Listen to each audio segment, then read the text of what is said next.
What's up guys? Today nasa second sea ako ngayon, no? At ituturo ko sa inyo kung paano pumunta ng third sea. So dapat guys level 1,500 kayo. At dapat tapos nyo rin yung Bartilo quest. So nandito nga pala tayo sa Coliseum. So ilalagay ko na lang sa comsec guys yung Bartilo quest. So paano buksan to. So ayan. Punta na tayo dito. So dapat ang sinasabi niya ay I'm busy, come back when you reach 1.5 and defeat Don Swan. So kailangan daw natin tapusin si Don Swan. So ayan, patayin natin si Don Swan. So yun guys, no, kailangan pala natin magbigay ng fruit dito. So ayan, magbibigay tayo ng fruit. Sana ito quick na lang. Bigay natin yung quick sa kanya. Ayan, hawakan natin. Ayan, okay na. So kailangan na natin patayin si Don Swan. So ayan, papatayin na natin siya guys.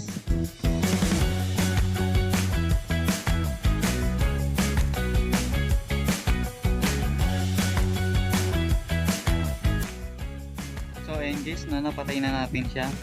So babalik na tayo ng Coliseum. Muntik pa tayo mamatay dun guys, no? Let's go. So yun guys, nasa Coliseum na tayo. So ayan, baba tayo dito syempre. Kailangan na natin kausapin to para patayin natin si Hydra. Ayan. Kailangan daw natin siya mapatay. So let's go, patayin na natin siya.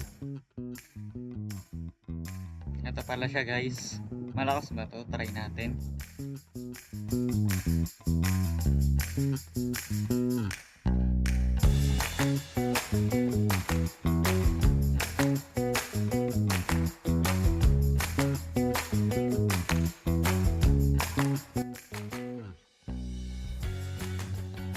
So yan guys, napatay natin siya. So lead, madali lang pala siya patayin guys. Wala siyang damage. So mas madali kayo makakapunta ng third sea. Ayun guys, yung kinausap ko yun, to si Hydra. So lead. So ayun pala guys, no. So ayun guys, tuturuan ko na kayo paano unlock yun. So ayun lang dapat nyo gawin guys. So punta na tayo doon sa Green Island. Pagtapos na ito, tagal na animation na ito guys eh. So hindi pa rin pala natalo si Hydra. Alam ko meron pang Hydra sa third sea.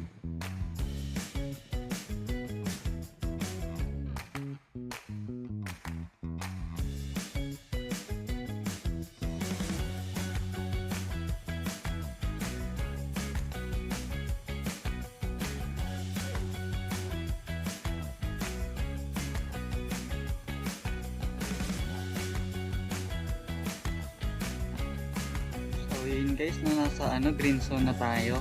So kailangan daw natin kausapin to guys si Mr. Captain para makapunta tayo ng third sea. Yan.